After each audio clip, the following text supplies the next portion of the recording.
ओम शांति, ओम शांति, ओम शांति। 27/3/26 है आज की डेट। बाबा कहते हैं, मीठे बच्चे, ज्ञान का सागर बाप द्वारा तुम मास्टर ज्ञान के सागर बने हो। आज एक माता को भी समझा रहे थे कि हर जगह जैसे जहाँ भी सेवा करती थी ना, तो दीदी को बोलती हैं कि आप कोर्स करवा दीजिए। तो बोले कि जब इतने साल से आप ज्ञान में हैं तो आप क्यों नहीं कर सकते, आप भी तो मास्टर ज्ञान के सागर हैं, बाबा साथ में हैं। तो आज मुरली में भी बोला कि ज्ञान के सागर बाप हैं, तो उनके द्वारा तुम सब मास्टर ज्ञान के सागर बने हो। तो सबको मुंह खुलवाना है, ये नहीं कि हम ही करें, ये नहीं। तुम्हें ज्ञान का तीसरा नेत्र मिला है, इसीलिए तुम हो त्रिनेत्री, त्रिकालदर्शी और त्रिलोकीनाथ। त्रिनेत्री ज्ञान का तीसरा नेत्र मिला, जिससे हम अपने अंदर को बाहर को सब चेक कर सकते हैं। त्रिकालदर्शी अपने तीनों कालों को जान सकते हैं कि हम पिछला क्या किए हैं, जिससे अभी क्या मिल रहा है, अभी क्या करना है जिससे हमारा आने वाला कल ठीक हो जाए। और त्रिलोकीनाथ परम धाम के भी मालिक, सूक्ष्म तन के भी मालिक और स्थूल दुनिया के भी मालिक बन रहे हैं। प्रश्न है, विश्व की रूहानी सेवा तुम बच्चों के सिवाय कोई नहीं कर सकता है, क्यों? विश्व की रूहानी सेवा तुम बच्चों के अलावा कोई नहीं कर सकता, क्यों? दूसरों को पता ही नहीं। उत्तर है क्योंकि तुम्हें ही सुप्रीम रूह यानी कि शिव बाबा से शक्ति मिलती है ना। आत्मिक स्थिति में रहने की शक्ति ही नहीं है किसी के अंदर। मतलब ये जानने लगे हैं कि मैं आत्मा हूँ, लेकिन देह भान से निकल पा रहे हैं। जो निकल पा रहे वही सेवा कर रहे हैं। तो पहले तुम आत्माओं को सुप्रीम रूह द्वारा ज्ञान का इंजेक्शन लगता है। ज्ञान का इंजेक्शन लगा, पता चला कि हाँ मैं आत्मा हूँ। उसके बाद फिर हम लोग आत्मिक स्थिति में सेवा कर रहे हैं, जिससे तुम 5 विकारों पर स्वयं भी विजय प्राप्त करते हो और दूसरों को भी कराते हो। ऐसी सेवा और कोई कर ना सके। कल्प कल्प तुम बच्चे ही यह रूहानी सेवा करते हो। यह नशा भी रहना चाहिए कि हर कल्प हम ऐसे ही सेवा करेंगे। अच्छा, इस जन्म के पाठ से संतुष्ट हैं कि अभी भी कुछ ना कुछ है अंदर में कि ऐसे हुआ, ऐसे करके आए? नहीं, जो हुआ उसी में कल्याण छुपा हुआ था और इस समय बहुत अच्छा लग रहा है। ओम शांति। तो बाप की याद में बैठना है और कोई भी देहधारी को याद नहीं करना है ना। जितना आप बाप को याद करेंगे, देखिए जब आप कुछ भी कोई कहीं से सहयोग नहीं मिलता और एक बाबा को याद करते हैं तो डायरेक्ट एक बाबा जो आपको टचिंग देता वो पावरफुल रहता है। तो इसीलिए बाबा कहते हैं कि और कोई देहधारी को याद नहीं करना है। नए नए जो आते हैं बाप को तो जानते ही नहीं हैं, उनका नाम तो बड़ा सहज है शिव बाबा। बाप को बच्चा नहीं जानते। कितना वंडर लगता है बाबा को कि बाप को उनका बच्चा ही नहीं पहचान पा रहा है। शिव बाबा ऊंचे से ऊंचा है, सभी का सदगति दाता है, सर्व पतितों को पावन करता है, सर्व का दुख हरता है भी कहते हैं। परंतु वह कौन है ये कोई नहीं जानता, केवल महिमा गाते रहते हैं। सिवाय तुम बीके के और कोई भी नहीं जानता। तुम ही उनके पौत्र पौत्रियां हो, है ना। अभी ब्रह्मा के द्वारा जाने हैं ना हम लोग, तो हम लोग पौत्र पौत्रियां हैं। सो तो जरूर अपने बाप और उनकी रचना के आदि मध्यांत को जानोगे। तो बाप द्वारा बच्चे ही सब कुछ जान जाते हैं। यह है पतित दुनिया। सर्व कलयुगी पतितों को सतयुगी पावन कैसे बनाते हैं, सो तो बीके के सिवाय दुनिया में कोई भी नहीं जानता, है ना। बीके के सिवाय कोई भी नहीं जानता कि बाबा कैसे पावन बना रहे हैं। कलयुगी दुर्गति से निकालने वाला सतयुगी सदगति दाता बाप ही है। शिव जयंती भी भारत में ही होती है, तो जरूर वह आते हैं, परंतु भारत को क्या आकर देते हैं वह भारतवासी नहीं जानते। हर वर्ष जयंती मनाते हैं, परंतु ज्ञान का तीसरा नेत्र नहीं है ना, इसीलिए बाप को नहीं जानते हैं। ज्ञान का तीसरा नेत्र जब रहे तभी हम लोग पहचान भी पाते हैं बाबा को। फिर से एक गीत बजा, आज एक गीत बजा है, नयनहीन को राह दिखाओ प्रभु, है ना। सभी क्या है, ज्ञान के नेत्र से अंधे हैं और नहीं पहचानने के कारण कभी इधर कभी उधर भटक रहे हैं। तो यह मनुष्यों का ही बनाया हुआ गीत है कि हम सब नयनहीन है। आँख रहते क्यों ये कहा गया कि हम नयनहीन हैं? तो यह स्थूल नयन तो सबको है, परंतु अपने को नयनहीन क्यों कहते हैं? तो वह बाप बैठ समझाते हैं कि ज्ञान का तीसरा नेत्र कोई को है नहीं।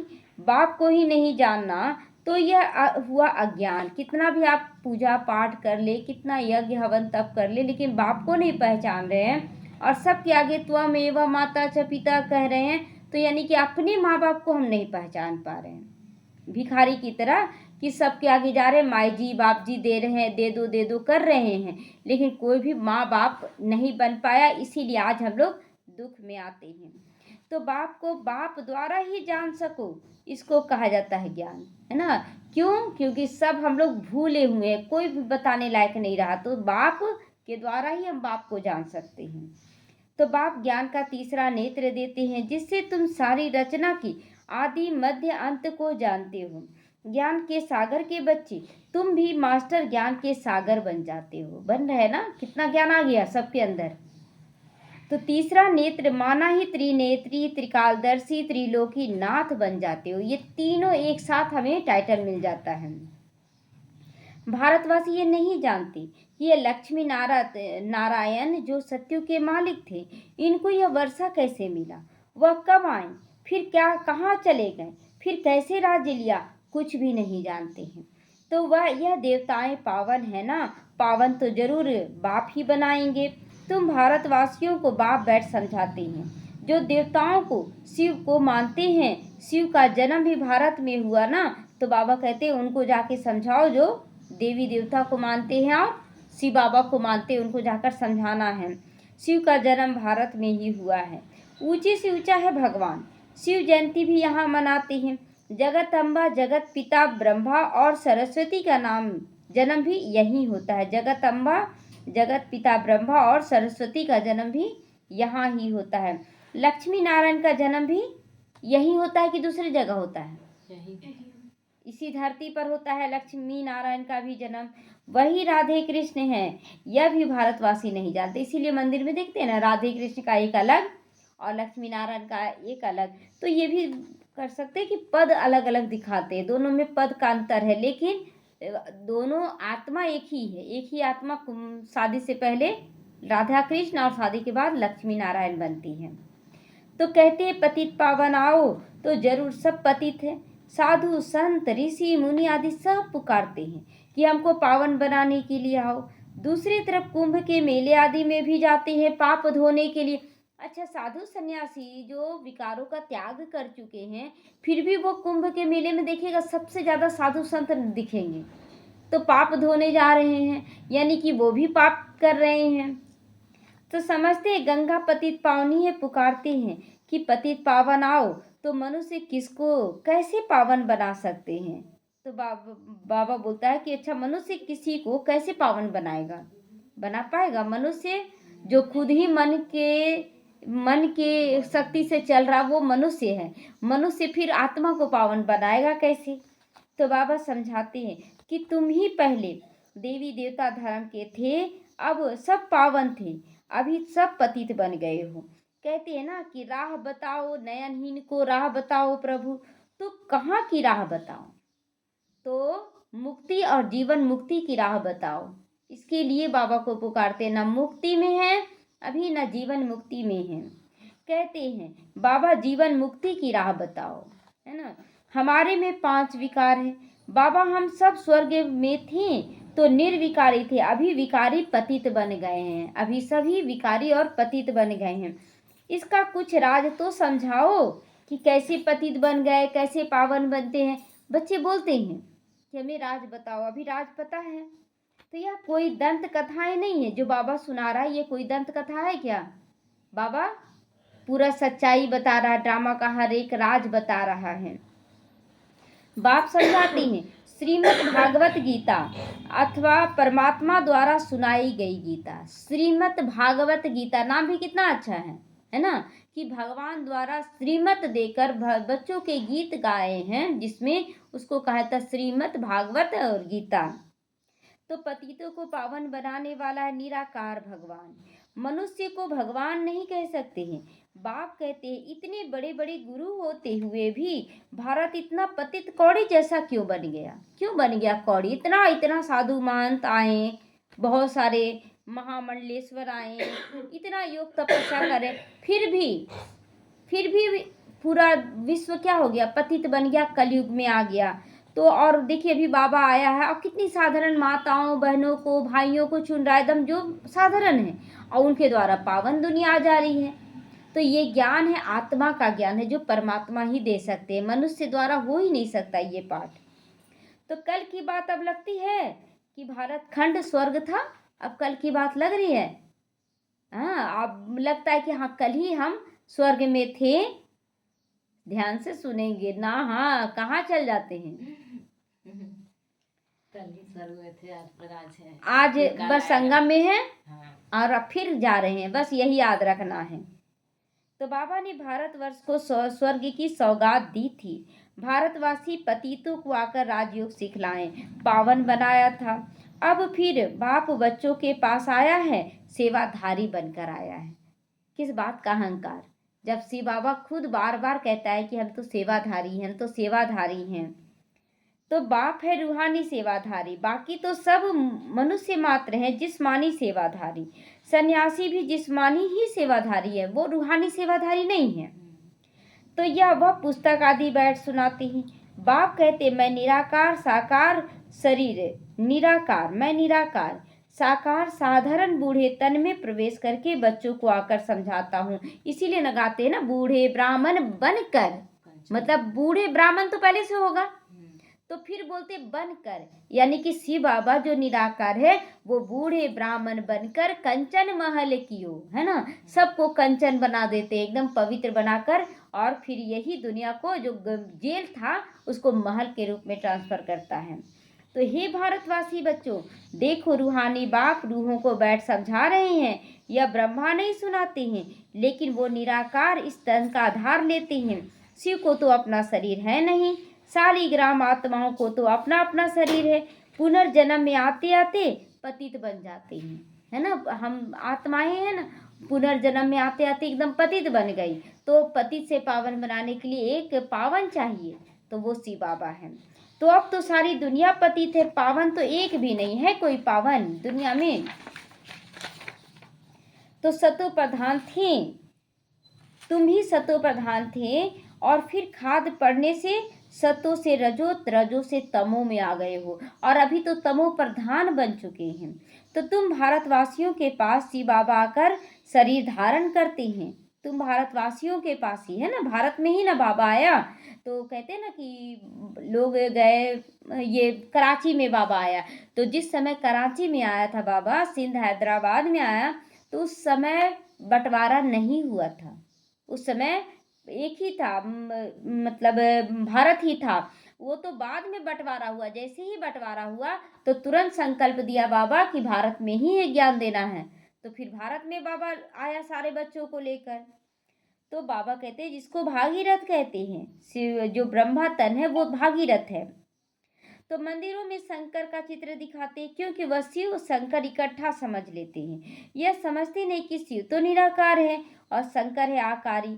शिव शंकर इकट्ठा कैसे रह सकते हैं। अच्छा, फिर बैल सवारी भी दिखाते। कौन सा बैल सवारी, शिव व शंकर कौन करते हैं बैल की सवारी, कौन करते हैं, शिव या शंकर। बैल की सवारी कौन करता है, हाँ शिव बाबा करते हैं। हाँ, बैल की सवारी शिव बाबा करता है। बैल किसको कहा गया, जैसे ब्रह्मा बाबा का शरीर विकारी था, तो विकारी और पुरुष का शरीर था, तो पुरुष का शरीर होने के कारण उनका नाम पड़ा बैल सवारी, है ना।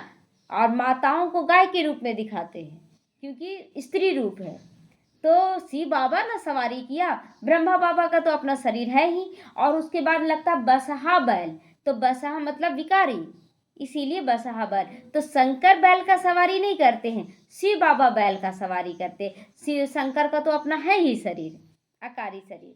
तो सूक्ष्म तन में बैल कहाँ से आएगा, वहाँ बैल कहाँ से आएगा, सूक्ष्म तन में अखा शंकर की सवारी भी दिखाते हैं। तो शंकर जी तो सूक्ष्म आकारी फरिश्ता है वहाँ ऊपर में, तो उनको कहाँ से बैल सवारी करेगा वहाँ। तो शिव रहता है मूल वतन में निराकार, शंकर है सूक्ष्म वतन में। मूल वतन में सब आत्माएं रहती हैं, सूक्ष्म वतन में शिव ब्रह्मा विष्णु शंकर हैं। तो वहाँ जानवर होते ही नहीं, तो शंकर भी सवारी कैसे करेगा, है ना। तो बाप कहते हैं मैं ही बूढ़े तन में प्रवेश करके तुमको समझाता हूँ। यही ब्रह्मा तन बूढ़े तन में आता है और यही पुरुष का शरीर होने के कारण बैल सवारी कहते हैं, बस हाँ बैल। तो तुम बच्चे अपने जन्मों को नहीं जानते हो। सतयुग से लेकर तुमने कितने जन्म लिए? 84 लिए। अभी यह पिछाड़ी का जन्म है, लास्ट का जन्म है। भारत जो अमर लोक पावन था वो अब मृत्यु लोक पतित बन गया ना, इसलिए पावन जब था तो अमर लोक था, और लेकिन पतित बन गया तो मृत्यु लोक। अभी किसी का मृत्यु कब क्या कब हो जाएगा पता है? किसी को भी पता नहीं है। सभी का सद्गति दाता तो एक ही है ना, रुद्रमाला है ही एक परम पिता परमात्मा निराकार शिव की, है ना। रुद्रमाला में सारी आत्माएं पिरोई जाएंगी। तो श्री श्री 108 रुद्र की माला कही जाती है ना, तो 108 जो रतन है वो परफेक्ट बनते हैं। तो रुद्रमाला मतलब आत्मिक स्थिति में आ जाते हैं पूरी तरह से।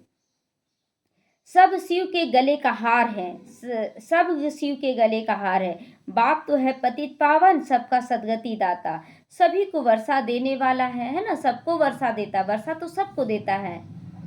लौकिक बाप से हद का वर्षा मिलता है, जिसको सन्यासी काग विष्टा के समान सुख कहते हैं ना।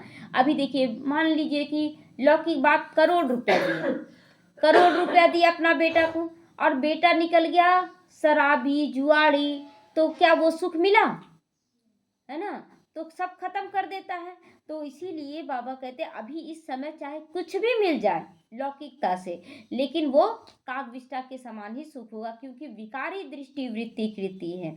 और बाप जो दे रहे हैं, संस्कार दे रहे हैं, ये संस्कार ही हमें सारे सुखों का मालिक और अनेक जन्मों का मालिक बना देता है, संस्कार है। तो बाप कहते बरोबर यह तुम्हारा सुख कागविष्टा के समान ही है। दो देखते ना, दो बंदरों को रोटी मिलता है, दोनों बोलते हैं हमको कितना मिले, हमको कितना मिले, और तीसरा जब तोड़ता है तो अरे ये ज़्यादा हो गया। जो चालाक है, तीसरा जो आता है चालाक है, तो बोलता है ये ज़्यादा हो गया, थोड़ा सा खा लेते। फिर बोलता है ये छोटा हो गया, ये बड़ा हो गया, अच्छा इसमें से खा लेते। तो प्राप्ति किसको हो गया? जो चालाक था। हाँ, जो दो बंदर लड़ रहे थे उसको तो नहीं मिला। तो यहाँ भी जो लड़ाई कर रहे हैं बाबा का बच्चा बनने के बाद भी हमको चाहिए हमको चाहिए, उनको नहीं मिलेगा। जो चालाक है, संस्कारी बन रहे बाबा के अनुसार, चालाक उसी को कहा जाएगा ना। तो वो क्या करेंगे, शांति से योग बल से जीत लेंगे। और जो बाहुबल लगाएगा, युक्ति बल लगाएगा, वो नहीं जीतेगा। चालाकी दे भान का चालाकी यहाँ नहीं चल सकता है। तो इसीलिए बाबा कहता है कि जिसको सन्यासी कागविष्टा के समान सुख कहते हैं, दे अभिमान में कुछ भी नहीं करना है। बाबा कहते हैं बरोबर यह तुम्हारा सुख कागविष्टा के समान ही तो है। दुनिया का सुख मिल रहा है क्या? हाँ, बच्चों को बड़ा किए, बड़ा होने के बाद देखिए किसी लड़की के चक्कर में फंस के भाग गया, क्या मिला? सुख मिला? यही है। तो बाप ही आकर पतितों को पावन अथवा कांटों को फूल बनाते हैं, नॉलेज से, है ना, ज्ञान से बनाते हैं।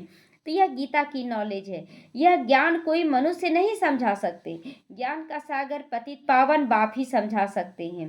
बाप से ही स्वर्ग का वर्षा भी मिलता है, जो तुम ले रहे हो। दुनिया वाले नहीं ले रहे हैं, हम ले रहे हैं। तुम ही सिर्फ सदगति में जा रहे हो। अभी तो संगम पर हो, तो वह तो कलयुग में है ना। सारा परिवार किस में है? कलयुग में, और हम बच्चे हैं संगम युग में। तो अभी है कलयुग का अंत। तो महाभारत लड़ाई भी सामने खड़ी है।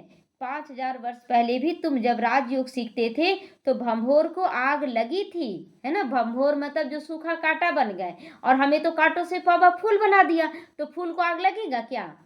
कांटों को लगेगा ना, जो सूखा कांटा है। बाबा यहाँ तक बोला है कि अगर मतलब विनाश होने लगेगा ना, तो विनाश से हमारी मृत्यु नहीं होगी। हम स्व इच्छा से शरीर छोड़ेंगे, हमें टचिंग होगी कि यहाँ से निकलो बाहर, होगी जरूर, लेकिन हम अपनी इच्छा से शरीर छोड़ेंगे। तो अभी तुम राजयोग इसीलिए तो सीख रहे हो, या लक्ष्मी नारायण बनने के लिए, है ना, लक्ष्मी नारायण बनने के लिए। बाकी तो भक्ति मार्ग है, केवल महिमा और पूजा पाठ करते हैं। तो बाप जब आते हैं तो आकर स्वर्ग के द्वार खोलते हैं। बाप कहते हैं यह शिव शक्ति भारत माताएं तो भारत का स्वर्ग बनाती है श्रीमत पर, है ना। श्रीमत पर ही तो माताएं बहनें बना रही है, जो एकदम दुनिया की नज़र में कमजोर थी। आज उन्हीं के द्वारा बाबा स्वर्ग निर्माण करा रहा है। तुम हो शिव शक्ति भारत माताएं। तो किसकी जय हुई भारत माताओं में? कौन सी माता की जय हुई है? जो जिम्मेवारी का ताज पहन रही है ना, जो बाबा के बच्चे बन रहे हैं, उन माताओं की जय हो रही है। जो अबलाएं थी और सबला बनकर फिर विश्व का कल्याण कर रही हैं, जो पूरे विश्व को स्वर्ग बना रही हैं, उन माताओं की जय, शिव शक्तियों की जय।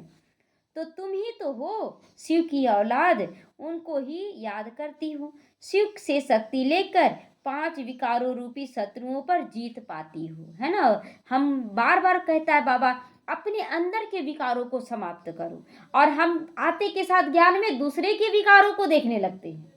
आते के साथ मतलब जब स्त्री आई तो तुरंत देखती पति हमको पवित्र रहने नहीं देता है, तो पवित्र रहने नहीं देता, पहले तुम तो देवभान से निकलो। हाँ, मतलब आप विकार में नहीं जाएंगे। आप फिर बोलेंगे मेरा पति हमको देता नहीं, हमको पूरा नहीं करता है। मतलब पति के रूप में वो पूरा करे तो पत्नी रूप में कौन करेंगे, है ना। पहले आपको डिटैच होना होगा ना। जब मेरा पति बाबा है तो हमें सभी इच्छाओं को समाप्त करना होगा, सभी कामनाओं को समाप्त करना होगा। बाबा जैसे रखे, जो खिलाए हम राजी रहें और चुपचाप सेवा करते जाएं। कोई जन्म का हिसाब किताब है, तब जाके बंधन मुक्त होते हैं। तो तुम बच्चों ने 5000 वर्ष पहले भी भारत की रूहानी सेवा की थी। वो सोशल वर्कर्स करते थे जिस्मानी सेवा, है ना। वो सोशल वर्कर्स जिस्मानी सेवा करते थे और हम सोशल वर्कर्स हम भी हैं, लेकिन हम रूहानी सेवा करते हैं। तो यह है रूहानी सेवा। सुप्रीम रूह आकर भारत को, आत्मा को इंजेक्शन लगाते हैं, है ना। किसको लगाएं? शरीर को लगाएं इंजेक्शन। आत्मा को कौन सा इंजेक्शन लगाएं? ज्ञान का। पढ़ाते हैं ना, तो आत्मा ही सुनती है।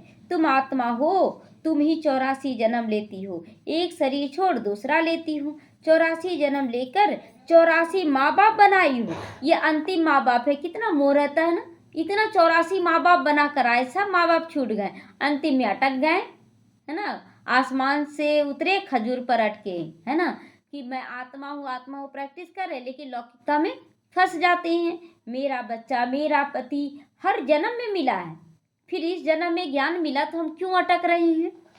तो सत्य त्रेता में तुमने स्वर्ग के सुख पाए, अब बेहद के बाप द्वारा सुख का वर्षा ले रहे हो।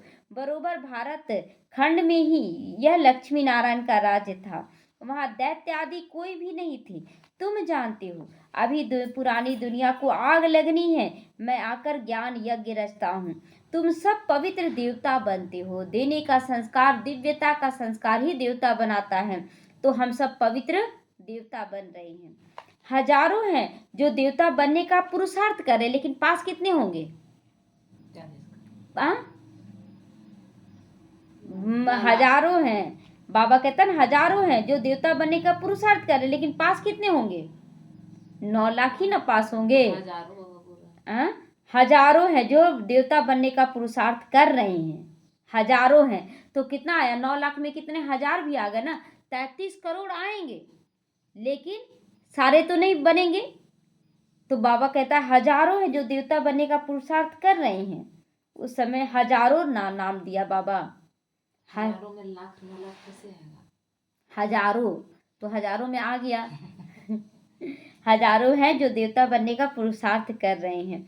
बाबा आया है बच्चों को सदगति करने। तुम बच्चों को कांटों से फूल बना रहे हैं। तुमको ज्ञान का तीसरा नेत्र दे रहे हैं, जिससे तुम सारे ड्रामा को, शिव बाबा का क्या पार्ट बजता है, सब कुछ जानते हो। ब्रह्मा और विष्णु का कनेक्शन क्या है वह भी जानते हो। वे दिखाते हैं कि विष्णु की नाभि से ब्रह्मा निकला और ब्रह्मा ही जाकर विष्णु बनते। इसका कोई पूछ रहा था कि इसका मतलब क्या है। ब्रह्मा की नाभि से विष्णु निकला, विष्णु की नाभि से ब्रह्मा निकला, इसका राज क्या है? ये नाभि का चर्चा क्यों हुआ है, कोई जाना? सभी चिंतन करेंगे, है ना, लास्ट में बताएंगे। तो ब्रह्मा सो फिर देवता। विष्णु से ब्रह्मा बनने में 5000 वर्ष लगा। यह तो तुमको ज्ञान है। तुम ब्राह्मणों के नाभि कमल से विष्णुपुरी प्रकट हो रही है। उन्होंने तो चित्र बनाया है, विष्णु को नाभि से ब्रह्मा निकला।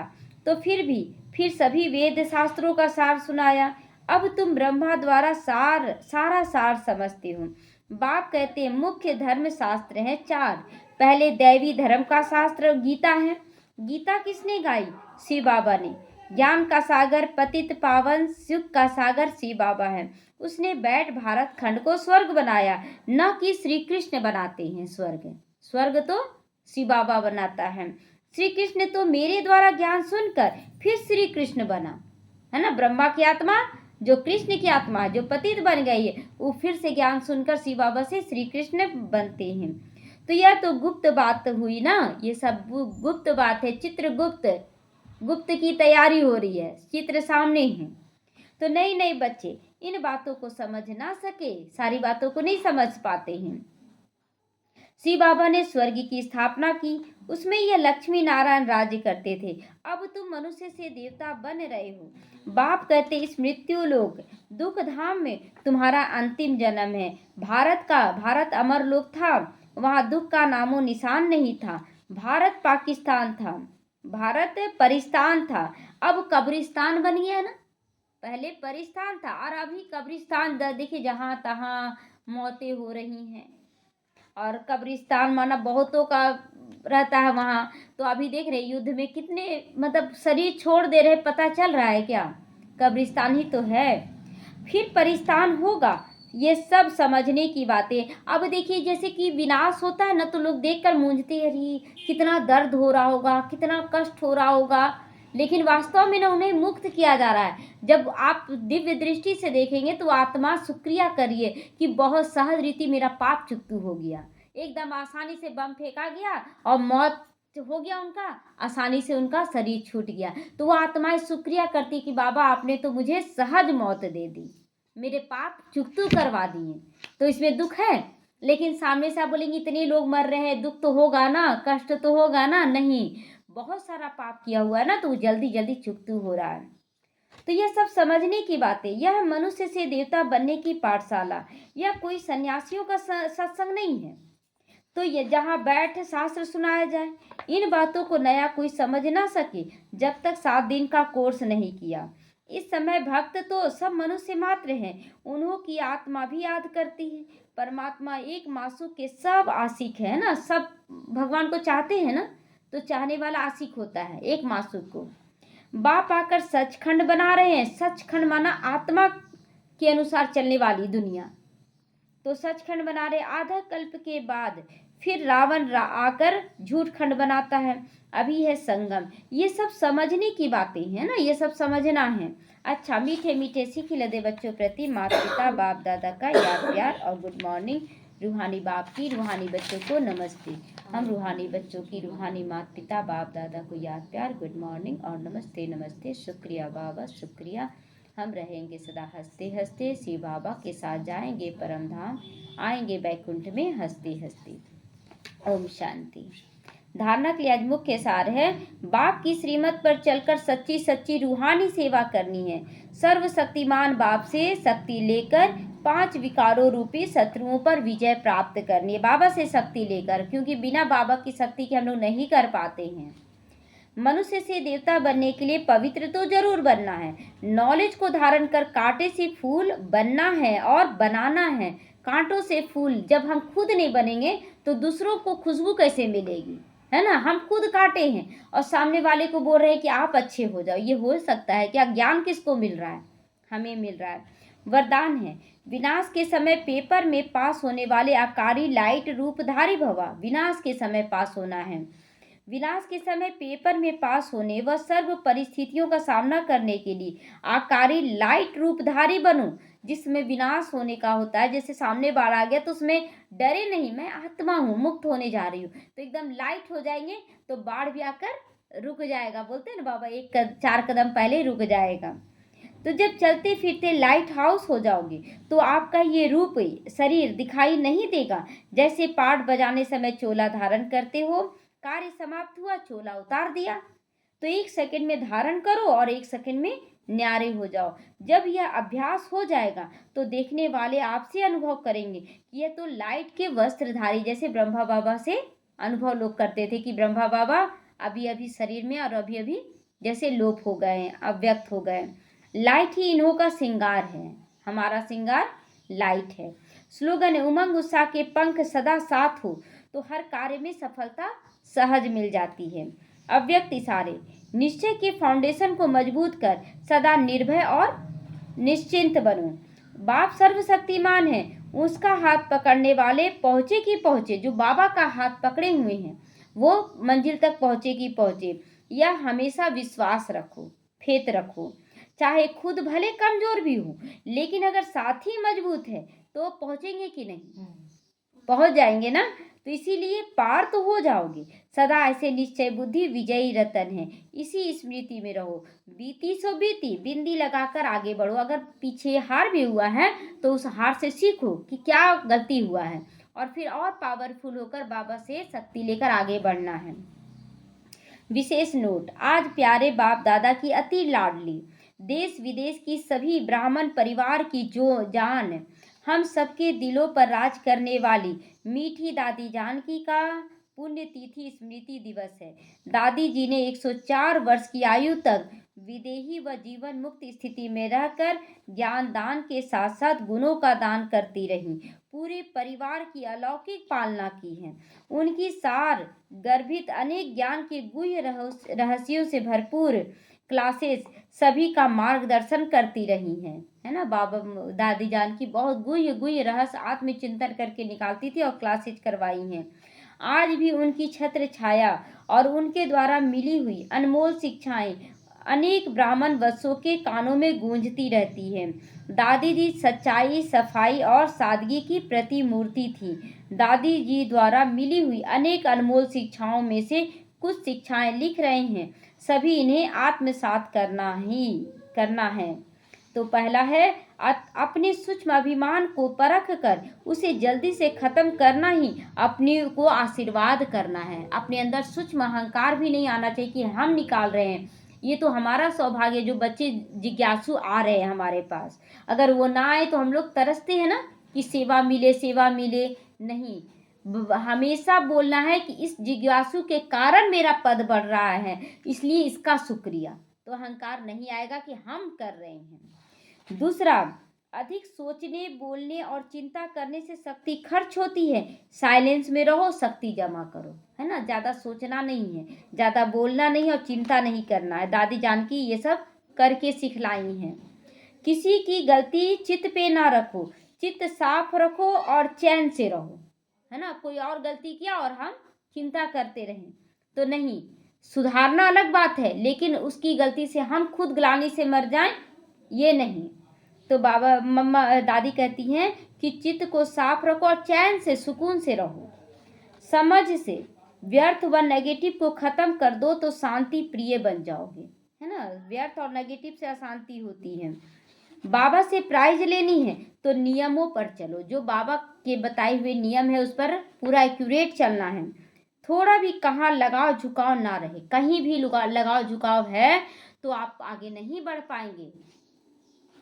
कर्म और संबंध का पता गुणों से चलता है ना। वो किसी का भी कर्म कैसा है या संबंध में कैसे आ रहे, उसके गुणों से पता पड़ता, उसकी चाल चलन से पता पड़ता है।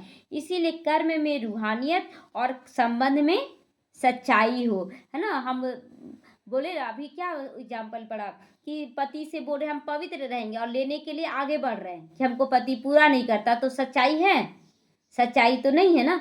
रखें रिश्ता तो पूरी तरह से आत्मिक दृष्टि से रखें, और नहीं तो पति माने तो पूरी तरह से पति माने, तब जाके सच्चाई होगा।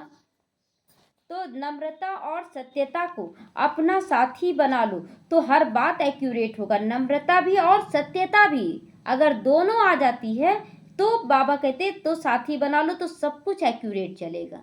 लेकिन कहाँ नम्रता तो है तो सत्यता नहीं, और सत्यता है तो नम्रता नहीं। तो प्यार मांगने के बजाय स्वमान में रहो। क्या स्वमान लेना है? प्यार मांगने के बजाय स्वमान क्या लेना है? हाँ, मैं प्यार का मास्टर सागर हूँ, मुझे सबको प्यार करना है। तो सबको मान दो और प्यार के पात्र बन जाओगे। सबको मान देने से प्यार के पात्र बन जाओगे। जो सच्चे, स्वच्छ और सर्विसिबल हैं वही परमात्मा प्यार के पात्र हैं। जो स्वच्छ भी हैं, सच्चे भी हैं और सर्विसिबल हैं, वही ना सबके प्यारे। तो यहाँ तो क्लियर लिखा हुआ है। अभी जो सच्चे भी हैं, स्वच्छ भी है और सर्विसिबल है, अगर उनको प्यार किया जाता है तो बोलते ना कि नहीं इनको ज़्यादा मान दिया जाता है, उनको कम। हम खुद चेक करें क्या ये तीनों क्वालिटी है, तभी हम बाप के प्यारे बनेंगे। सेवा करते डबल लाइट रहना है, यही सबसे बड़ी सेवा है। सेवा करो लेकिन लाइट भी बनो, कि हम कर नहीं रहे, बाबा हमसे करवा रहा है, मेरा भाग्य जमा करा रहा है, लेकिन हम सोचते हैं हम सेवा करें तो मेरा मान हो, तो यहाँ तो आप भारी हो गए, हम कर रहे हैं तो बड़ी बात को भी छोटा कर दो, फसूली भी कांटा बन जाएगा। चिंतन साधना में इंटरफियर करता है, चिंतन साधना में इंटरफियर करता है और सिमरन साधना द्वारा सिद्धि दिलाता है, सिमरन साधना द्वारा सिद्धि दिलाता है। तो चिंतन क्या करता है, साधना में ज़्यादा भी चिंतन कोई कर रहा है ज्ञान का तो क्या होता है, बहुत बुद्धिमान समझने लगता अपने आप को, तो क्या होता, साधना नहीं कर पाता, वो सुनाने में ज़्यादा विश्वास लगेगा रहेगा कि हमको ज़्यादा सुनाना है, हम बहुत ज्ञानी हैं। तो ये बाबा बोलता है कि साधना में इंटरफियर कर देता है, रुकावट पैदा करता है चिंतन। इसलिए बाबा कहते हैं सिमरन करो, बाबा को याद करो और साधना द्वारा सिद्धि स्वरूप बनो, सफलता मूर्त बनो। खुशी का खजाना सदा कायम रखना है तो पॉजिटिव सोचने का तरीका सीख लो, हर बात में पॉजिटिव सोचने का। तो अब को स्थिति ही अंत में काम आएगी, अब की स्थिति जो अभी स्थिति बन रही है वही काम आएगी। इसीलिए अपनी स्थिति बनाने पर ध्यान दो, अपनी स्थिति पावरफुल बनाने पर ध्यान दो। मनोबल ऐसा बढ़ा लो जो कांटों के जंगल में भी खुद भी सेफ रखो और दूसरों को भी सहयोग दे सको, है ना। बाबा से बोलते हैं बच्चे, बाबा हमको यहाँ क्यों रखा, मधुबन में क्यों नहीं रखा। अरे यहाँ रखा तभी तो हम सेवा में अपना पद ले सकते हैं, अच्छे जगह में रहना क्या बड़ी बात है। तो इसीलिए दादी बोलती मनोबल, मन की स्थिति इतना पावरफुल बना लो जो कांटों के जंगल में भी रहकर खुद भी सेफ रखो और दूसरों को भी सहयोग दे सको। अपवित्रता से मुक्त होना है तो आंतरिक वैराग्य वृत्ति को धारण करो, अंदर से वैराग्य होना चाहिए, बाहर से दिखावा नहीं, अंदर का वैराग्य होना चाहिए। ओम शांति।